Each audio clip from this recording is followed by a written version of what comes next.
oui, Markanga. Comment on a regardé? Souvenez de moi, ça l'aura bien. Social, donc, bon. Bon, passe. Bon, tu sommes de sourcil. Tu es jaloux. Parce que qui n'est pas qui n'est pas autant à battre. Qui n'est pas bête à ma solo à battre. C'est-à-dire, si on a bête ma solo, on a bête à la sourcil. De l'eau pipo. Papa na Roméo. Bon, papa. Téléphone est quoi? Téléphone est quoi? Na leli donc pour pas bien go bien. Muta bien alo katame. Veki pas d'ailleurs. Ah, yo bon ba jebu c'est ça ba jebu. Mais le go bo ma souvi bien on est zaki nini. Tant mère a dai. Mère au témoin si na ya. Là tout ce qui est na nzela, ndazolela na mutuka. Toujours sur la canne à vie et tout. Et tout commis dans l'hôpital, bah côté c'est une urgence. Bah tout il a dit que nous tout ça d'accord, bah ça l'opération va intervenir. Les bah ça l'opération bah dit 15h, opération ici là-bas 21h. Mais à commencer à lier à Melima et Tony au moins les boumou, il faut évimba. Moi vie moi coller la moko ya ba moi qui et ça ne va pas.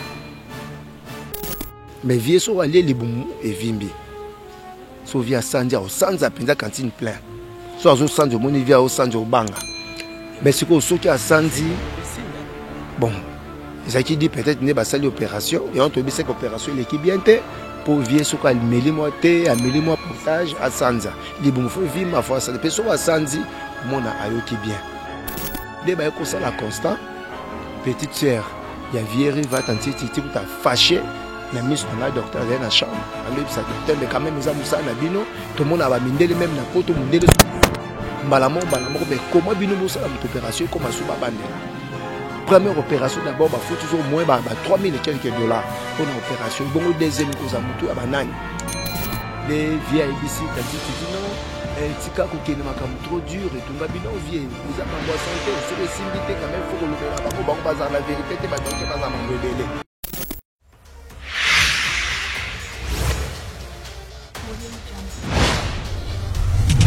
ABC One Television. ABC One Television. ABC One Television.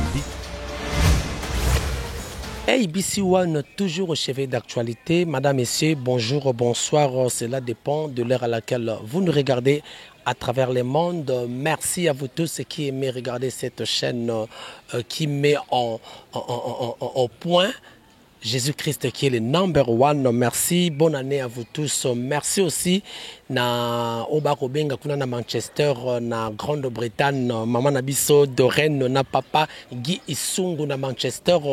Bonne année na bino, bonne année na maman Charlotte Ndenga 8e arrondissement 15e arrondissement na Paris. Pesa eloko ozwa eloko. Maman Charlotte Ndenga pesa eloko ozwa eloko na pesi eloko na biki na kozwa eloko. Bonne année na yo, bonne année na maman Chantal Ayawo également na papa Ozé kuna na USA nzamba pambola bino sika bozali et bandeko tout bolinga kolanda ABC One Jésus-Christ qui est le number one. Continuez à vous abonner massivement, aimez cette émission, cette vidéo, partagez en go bandeko balandi. Une fois de plus, le cinéma congolais est enregistré encore moko, il y a des grands généraux, il y a des acteurs plus connus dans le monde entier. Et na kombo il y a Riva Kalimasi alias Mongali, il y a incarné qui kombo ya Mongali na kati ya film La vie est belle, un film qui était enregistré, qui était publié, qui était sorti en 1987. Film ané sala rache bribi il est gratuit na médias internationaux. La vie est belle avec le Kourou Papa Wemba Oyatika Biso paix à son âme et Mongali qui était le cousin de Papa Wemba dans ses films. Il y a La vie est belle, Mongali Atiki Pebiso. Et je vous rappelle qu'en 2016 Mongali était venu dans l'obsèque. Il y a Papa Wemba Azaki quand on a Kabibi mais Azaki déjà dans un état il y a bien été a subi ça déjà AVC. Maintenant 6 ans après Mongali nous a laissé le 4 janvier 2022, pendant que tout le monde a commémoré fête il y a martyr de l'indépendance dans le 4 janvier. Maintenant, Mongali nous a laissé dans l'hôpital Ngalema Center à Kinshasa. Mongali a voyagé à Poto à Kinshasa.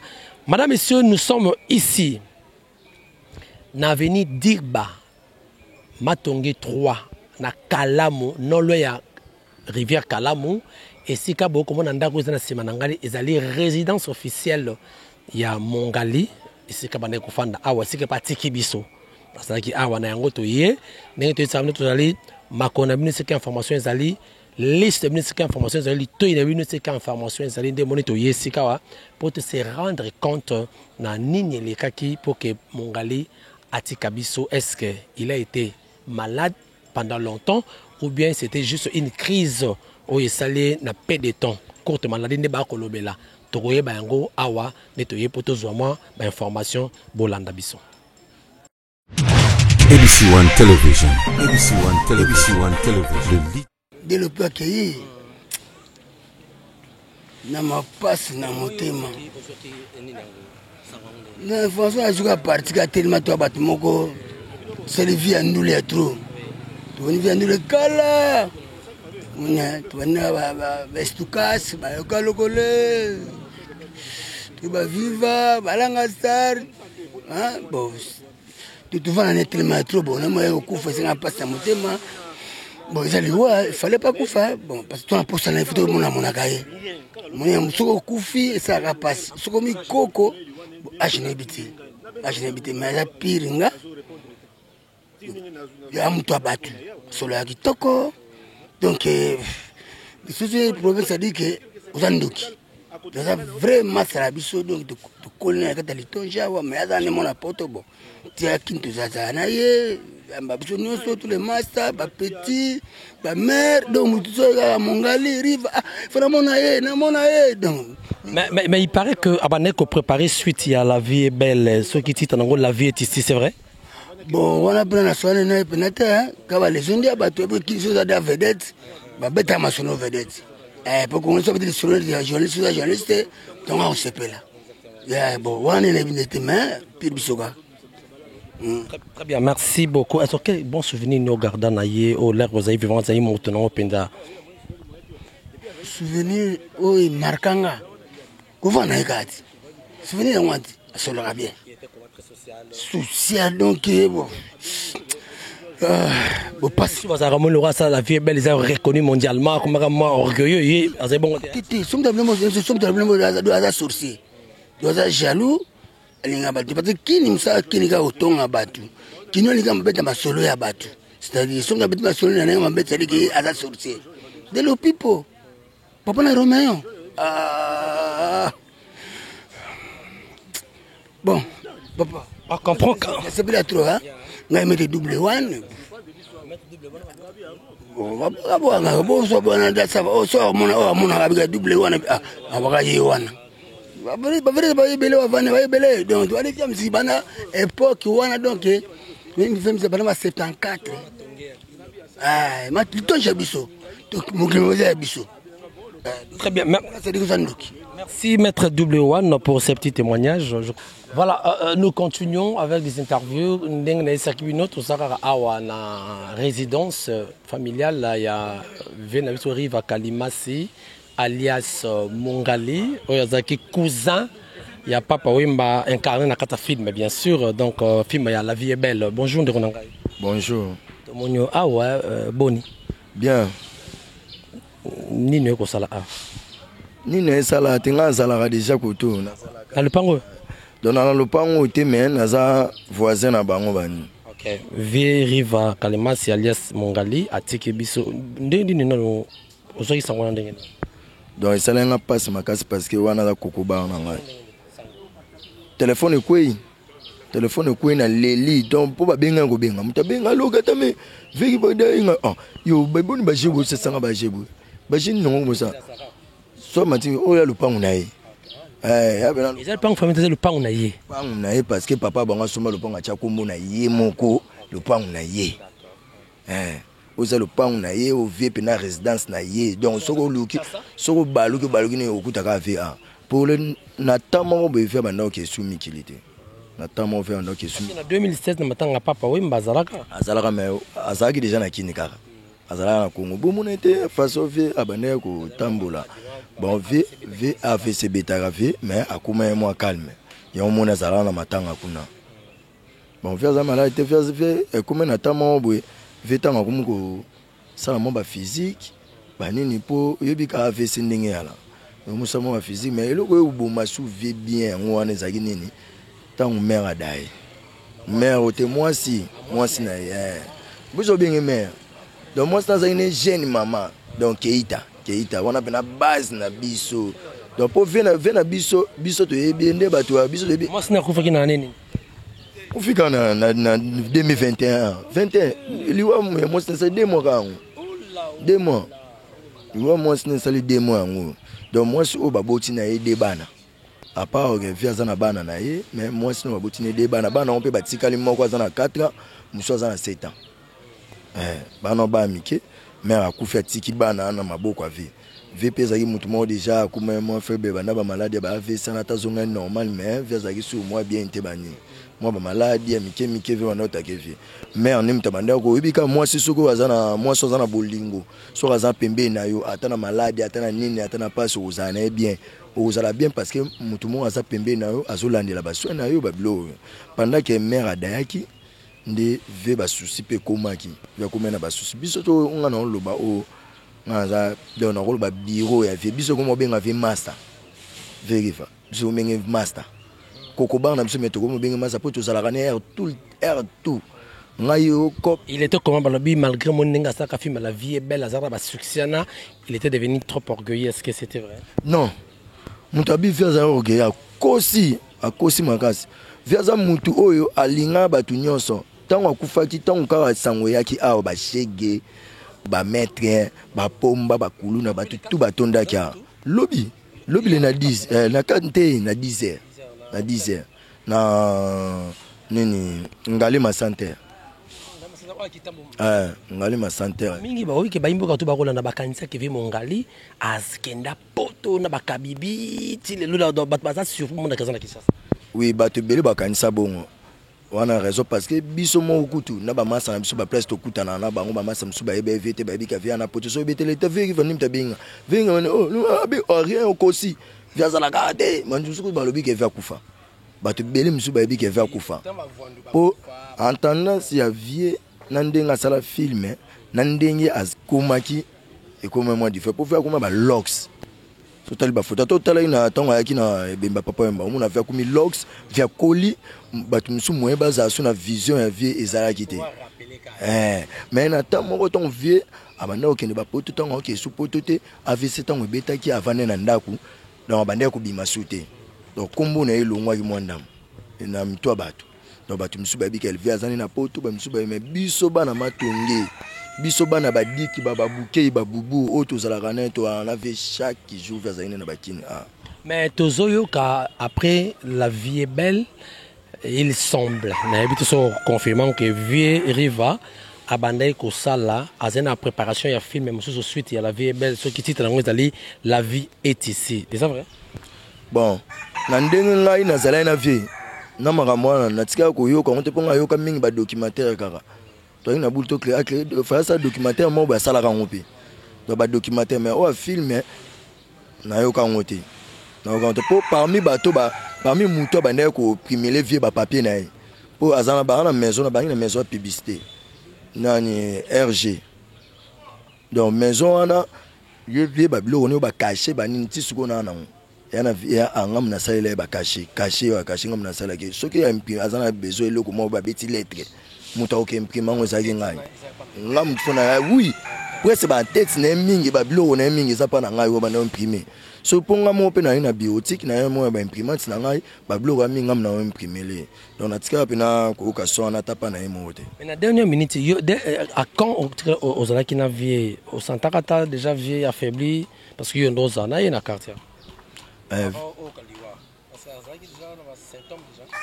mais avant na yo kaliwa te avant non ngana tozana vie déjà banda na ebiso banda mère akufaki vie azaki so calme te ngana so la kana vie bien na kota katina kata chambre na yengai na zana vie atika ko donc akumaki mal à l'aise akumpena omuna vie moi talaka ngai fona apesanga mbongo abashi wana asina se tuve na limete kuna pa ndeko na obenga na otala bana atindeni nga bafoto ya bana na WhatsApp atina na foto na bana mena oya so mo otana oya me tonga bisena bia ve tona moni bana ona leli Keita yepe mama abandi kolela chasinya olela Keita moi à 50% Sénégal, Malien, 50% Congolais, Bani. Mais à part on a vu pena, azaï sous calmete, azaï sous bienté, tout solo liné, ve ton aïe sous nanda kuna to ndo solo na kata chambona ndo solo na ipona zambongo, aïe singa binanga na calmete nga vetika o regretter, mais ça qui si on regrette te petit na nga ça nga bienté et si ce qu'on a la caméra ça nga bienté après et au salake mais vi ay ko hôpital vi ko hôpital ngana kenda ku lobi na tongo na oya ana luka fi ba singo vi hôpital tongo ave vi lemso donc eleki na bosa vi à hôpital tongo vi no vi hôpital na bi ga vi lemso ne mo pa kenda na hôpital ozonga na 3 jours vi ozonga te nde to kenda hôpital kuna babo ebiso to kota babo ebiso to kota ba bibu atu ba oya bele abotika o déranger vi vanda mutaya ti mutakota te de to bima to zongi attends zongi to tuna kaka ba maso ba okende kuna ba maso vane po ve avandi sabatwa biso tout so dans la place pas bande gona ve biso so dans la place ko lala te na matongi o lala chambre salon zawana salle de bain ezawana okova okokota lupango obando baluka lupango zongi muta otune loko azate. Très bien. Alors, toujours quand on a vu son ayo, yo qui t'ont offert dans Veriva, Vienayo, de l'Opipo. Un bon souvenir ni au gardant et panaye marqué de son vivant. Donc souvenir nanga oyega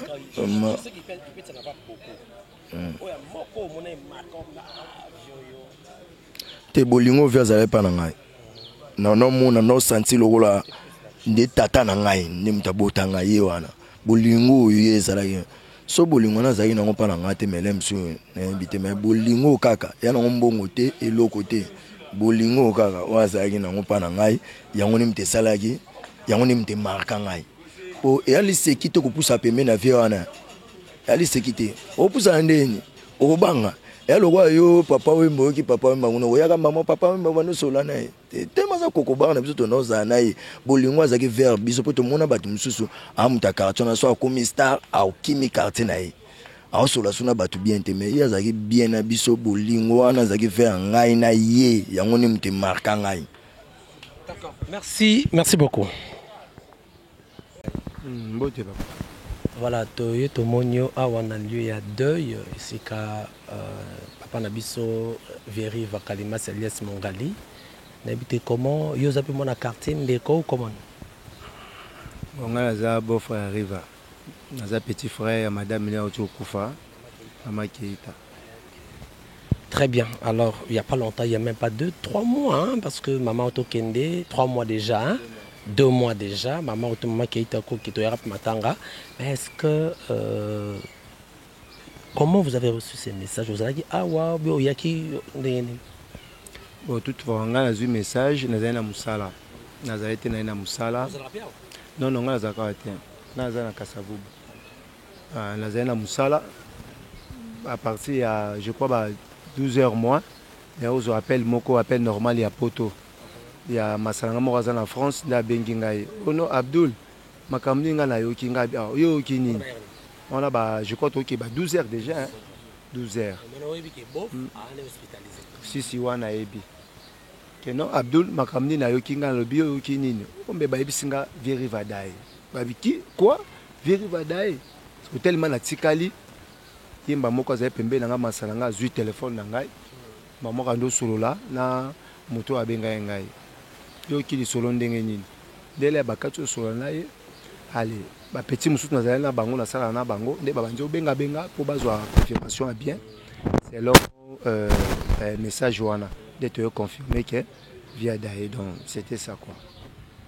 Est-ce que Villa raconte à l'hôpital avec un état critique comme vous avez cas normal parce que vous avez marché Koko ta vie hôpital bon en quelque sorte avec un état moko critique déjà parce que les jours où il y a kotaki hôpital ngai nazalaki awa naiki je crois nazalaki 16 heures nauti nanga boulot na beti tout comme d'habitude viens nanga de l'opipo na bino natala vie na koti na moni vie avant di wana na ba masane ba osolola et tout mais na moni vie a ki bien te ngabi vie nini oh petit nanga Abdoulaye ya simbinga loboko aserenga abi Abdul nazoka libumu pasi ngabi vie ozoka libumu pasi ndenge nini abi nazoka libumu pasi makasi ngabi bon peut-être cause la salité ou na ebité on a liepé le côté et tout ngabi bon na lukana sombela paipai po lembiso libumu peut-être cause la salité pour ça la paix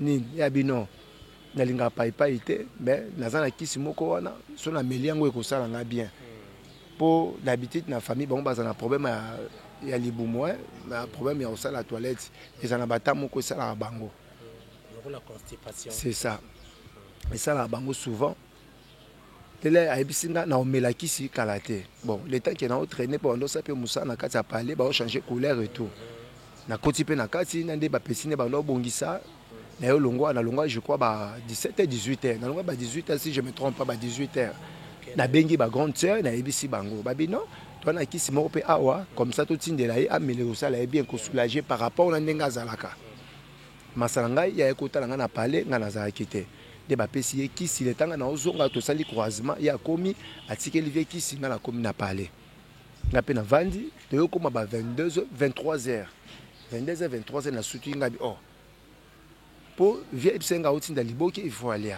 donc to koma 23h ngabi non na benga apne ba position pour to bando to zana ba ser to vandi na bengi pe vie et na benga ki petit na moko po na benga vie directement te na bengi petit na moko piele azara nae na bino vie en tout cas jusque là via l'IPT donc na minute to lo ba boye ka ezoko sa aggravé via za bienté to zoluka to ke l'hôpital ngabi sava na oya na zu moto show na komi l'état tito le na komi awa na côte na kata chambre via za na kata salle de bain zoluka ko s'efforcer pour ça la toilette banine mais ozoka via zo ganga na kata douche mais après les via ça l'effort a sokoli nzoto abimi tanga abimi akoyeli kolambetu azolela kombo ya madame na kufaki Keita mbalu yo mto yebaki ngai yo mto pesa ngai kisi Keita na ye asimbinga serenga na nzoto akangi ngai Abdul ngabi vieza makasi Abdul botika ngai Abdul ngana okufa kaka ngana okufa na ngai ngabi viete vie okufa te to ulata bilamba comme ça to ke l'hôpital te na ke l'hôpital te botika ngai to zaki na ba petit nemisa to plus 4 to lati vie bilamba to simbie to kotie na mutuka to yoki na Ngalema Santerre de tant to koma na Ngalema ko ya magasin to koma ida ba menui azolela ka na nzela simbinga loboko serenga ka makasa azolenga wana non wana les jours to ke l'hôpital c'était le lundi azoyeba te jour ngoso za jour nini ezaka na ba katikata semaine kaka non les jours to ke na otiki na hôpital pour l'hôpital à saler un mois moi les tozo ke ni na hôpital par rapport ya libumunde ezo sale passe tout kanza ki kaka aussitôt comme même na hôpital pe ko kufa zaki dans un mois non les tozo ke na nzela ndazolela na mutuka tozo solizaka na vie et tout les to komi na hôpital ba kotise na urgence to futa ba mbongo pesa la ki wana de ba kotise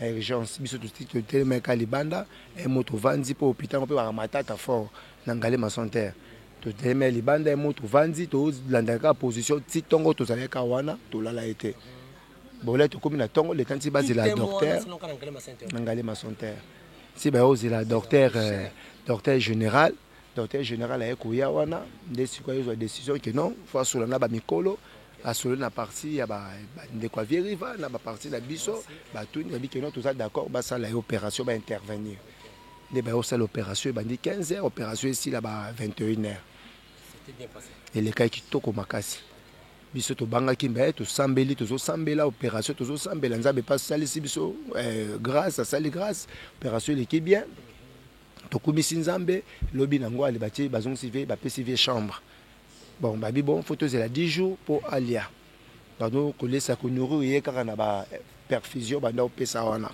bon vie azali moto alingai olia vie alia kaka on dit kolia abane kolinga kolia mingi po nga naza cuisinier na chef cuisinier po nga ndembi na nolambela vie souvent na sere na nga bambisa mai kaka bambisi ezotambola banzombo wana biloko ya vie biloko ya ndolinga mingi yango bambisa mai bankoba ngandong baonini nguma babiloko ya ndolia mingi yango wana bambembe eto lepe toyo wana babikino avo 10 jours po abandolia eto 10 jours yango pe letatu tokoma via koma komo pese ba thé rouge emo basingi fo basale potage moi mai eto mais akoma soka amlie amelima eto nini au moins libumu il faut evimba moi vie moi kolela moko ya ba mo ke ya ça ne va pas mais vie so ali libumu evimbi so via sandia au sanza penza cantine plein so azo sanjo moni via au sanjo banga mais ce que soki a sandi bon ezaki dit peut-être ne basali opération et on tobi cette opération l'équipe bien te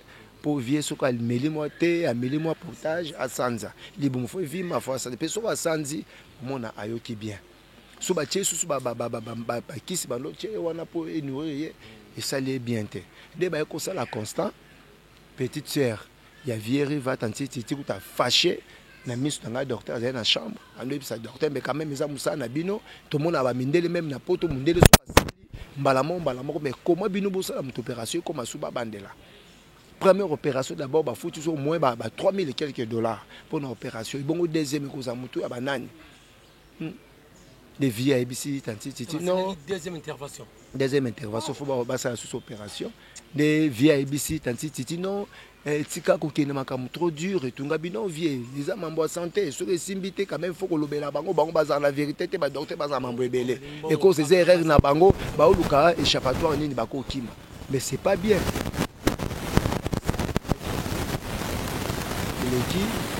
le tato vanzi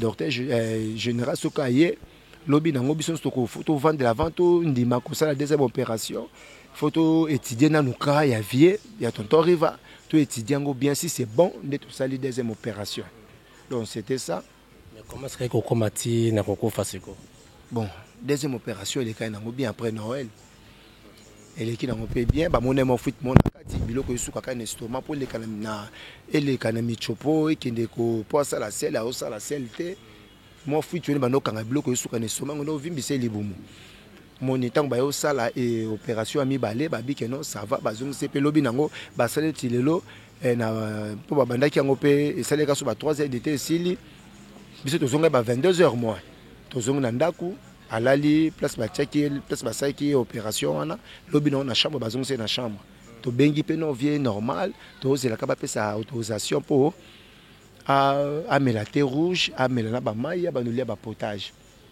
Mais après, quelques jours passés, bandimi, parce que nous encore la thé rouge, à la thé rouge, moi en tout cas, ça va. Pour battre par rapport à la deuxième opération, sali, ce qui est lié à Meli bamaïa, on a battu la une réaction au salama. Bon, nous connaissons normal. Le 31 décembre après boy, na bengi vie, na bengi petit, na été libre, ngabina solana vie. Na benga ku delo pipo Riva delo pipo petit nanga Abdoulaye de seki wana vie Riva a oloba petit nanga na seki ngabi vie na o déranger mingi to za faible na tiki na solution na petit na bien normal biso to fait réveillon na biso awa et tout consort et les qui na ngopé subitement ba quelques jours quand les premiers tito comme les 4 awa nzoka vie sa akufaki akufi na tongo ngape na ebete na boulot car sangonde panzala rande na ozo appelle à poto que non vie adai et tout voilà. Mais merci Abdoulaye, il semblerait que l'entendez okoloba via kufi na choc qui était fala zonga na famille papa mbabi jamais na vie et loko mono asali ya mukie oyo en tout cas pangusi biso ma misu et marqué biso photo bala mbala moka ko zonga te le ba ko bala keita na bali keita donc c'était ça quoi et bala keita nende keita tika nende ba vanzi nende keita ero kufa et tout zo mona ba message est tellement trop ba keita grande sœur na leki na landi keita nazomona donc serre ayaki serre na ngai tozalaka chaque jour presque bato bayebi akuti moto baobenga ngai lipasa na ye nazali na serre na ngai à tout moment bana babotami na maboko na ngai donc attend que atiki combien d'enfants tiki mibale baboti na serre na ngai bana mibale natisaka na Ibrahim bana kin baza pas grande sœur il y a liboso 6 ans il y a mibale 2 ans donc c'est ça quoi. Ok, mais avant aussi ça n'a pas qui que à Vieux Riva abandonne ça la suite il y a film La vie est belle titre non ingoza la vie est ici est-ce que c'est vrai ça pas parti non bon si singa pe na yokaki yango hein mais ko sola ngo biso mibale na sola ki na vie était mais na yokaki normalement il fallait ba ça la suite il y a La vie est belle si. D'accord, merci beaucoup Abdul nous repassons alors toko banini surtout ba nous va pour la biso na miki na poto mi ba ke Riva na poto hein baza surpris ba on a ke Riva awa je rappelle que toza na résidence ya Riva Kalimasi alias Mongali Riva de Lopipo au papa we manai ko ganga c'est ici na mato veni Digba voilà Digba na matonge 3 c'est ça hein les amatonge 3 ah je crois que 3 donc voilà la kalamu voilà nini na kota sema ya kalamu nini ko yisa ba imbo ko to balandi biso ba fanati balinga kaye po mi babunga ka paye nene ngwa ba lox ouais bon Vieux Riva ba Vieux moko en tout cas selon moi ba Vieux baza ba icône na matonge ba cinéaste ba généraux ba généraux to ko ba kisa ngai bon en tant que bof nazolela en tant que bof penzate na olela mutu wana ke donc Vieux so vandi na ye so place avant de mona ba jeune bazali batu toujours bazali Vieux asali tellement ba sacrifice na batu aoninga kufa nzala mbefo batu balia Vieux asungi jeunesse à l'élan en tout cas na ba conseil y compris moi naza parmi ba jeune oyo Vieux abande ko conseiller Vieux abande ko pesa ba idée nazomona ba jeune azana besoin mbongo na yazana besoin asala mweloko fo ya pas Vieux apesa ses conseils et tout ba témoignage moko akitoko donc Vieux asali mambo ebele pe Vieux azaki ba jaro yo Vieux abande olela pe trop pas batute batu ebele bando ndima te ke de Lopipo Riva ouais La vie est belle Mongali azalaka talaka mutu munene wana Riva mutu mo humble respect donc mutu mo atonda bolingo quoi Riva palene yango yo soka zalaki omoneka na kiti avandi pa vanda ye mote na bato il a gagné quelque chose aussi en tout cas na mama mboka na biso en tout cas je pense pas ça va merci beaucoup je pense pas oui d'avoir donné toutes ces informations ouais, merci de Maman Keita oui, vraiment on sait ça dit elle n'a même pas envie de parler parce que ça très touché et ne s'attendait pas à ça. Donc voilà.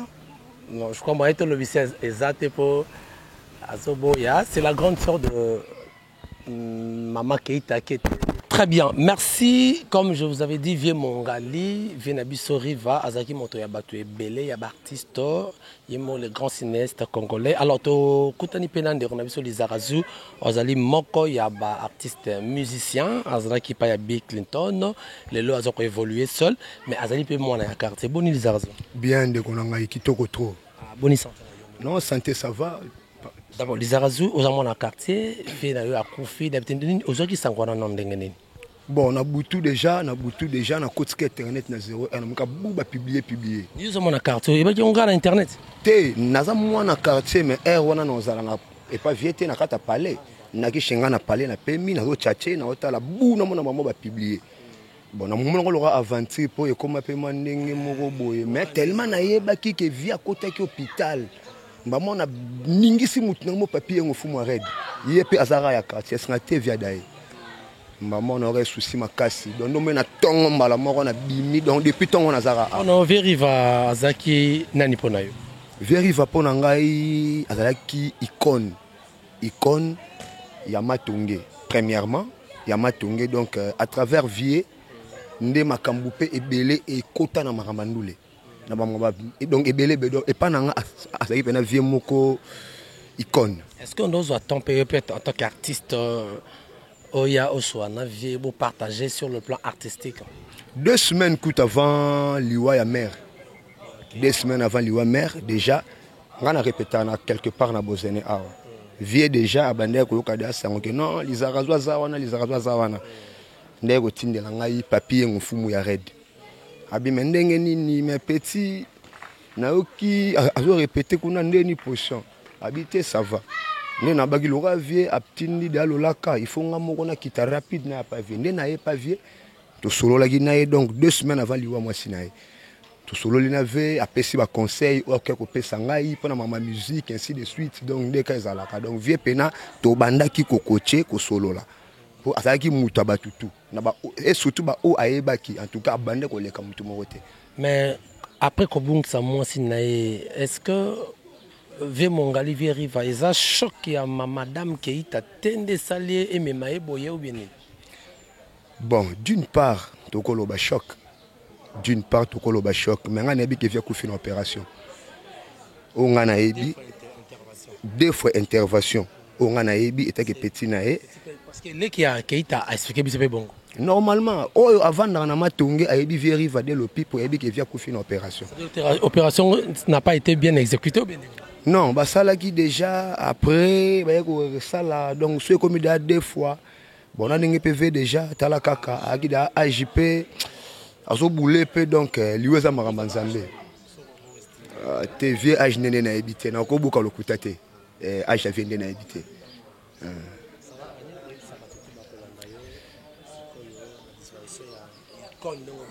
Voilà. Na disparition ya icône na biso veriva de l'opipo. Mongali, on a salé un film à danger, on a lancé un rappel na ba artiste et tout, ba artiste, musicien, peintre, donc ba qualité tout ba comédien, biso tout ba na Congo, ba na Kinshasa, mokili mobimba, tout les lavé na biso, a salé film à le roi la vie est belle, il y en avait ba acteur principal, au moins on est vieux,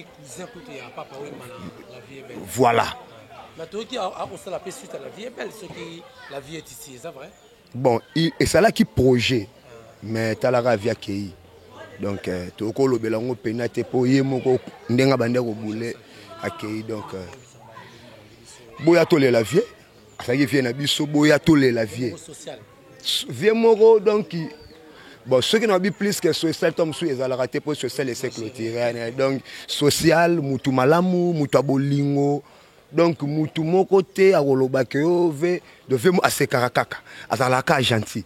Donc na mutu nyo surtout en tout cas boya to le laver na biso to ke nekotike na dernière des mères na ye. Mais sikoyo ndako ezande kuna mais awa sika to zaba komi la vie belle bat ba ko kanseza ki pe ya ye espace na yo benengene. Te awa ezali chez ba colonel Jagger. Colonel Jagger.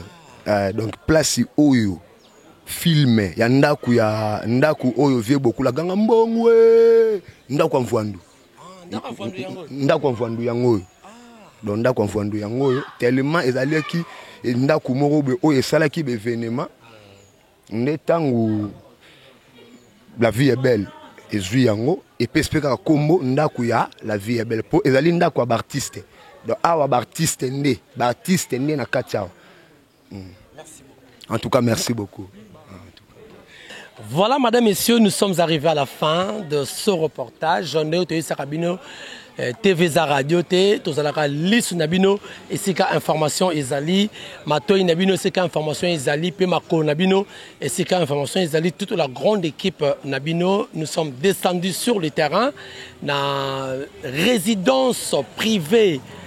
Il y a Papa Nabiso, Riva Kalimasi, alias Mongali, c'est-à-dire le nom incarné dans la vie est belle. Le 4 janvier 2021 à Koufaki, Sangwe Tambolaki, nous sommes descendus sur le terrain. J'ai appris information à Koufaki na Nini Boyoki, il a subi 2 interventions. Il y a opération, la première s'était bien passée, la deuxième aussi bien passée, mais après ça, il connaît très complications, le petit frère de son épouse Keita, Aouti Koloba, donc voilà. Nous ne parlerons plus de cet artiste, il est parti. L'artiste ne meurt pas, on les reconnaît à travers ses œuvres, œuvres ezali omoni la vie est belle na simananga ba komi la vie est belle ba la vie ezali ndako oyo ezaki ndako ya Vwandu azalaki awa donc et en face en diagonale c'était la maison nde ya Mongali sika wapi bomoni tozalaki na kata lopangu. Merci na ndenge bolandi biso tokopesa bino toujours ba suite ya Bob Sek nene ko salamela to l'accent toujours na chaîne Nabino. Merci à la grande équipe Fali Matoko, merci au na maman Williams Angela, merci également na papa Osé, merci na maman Chantal Yao, Rebecca Bianca. Continuez à vous abonner massivement, vraiment vous ne serez jamais déçus. Ceux qui sont besoin de prochainement. Ciao.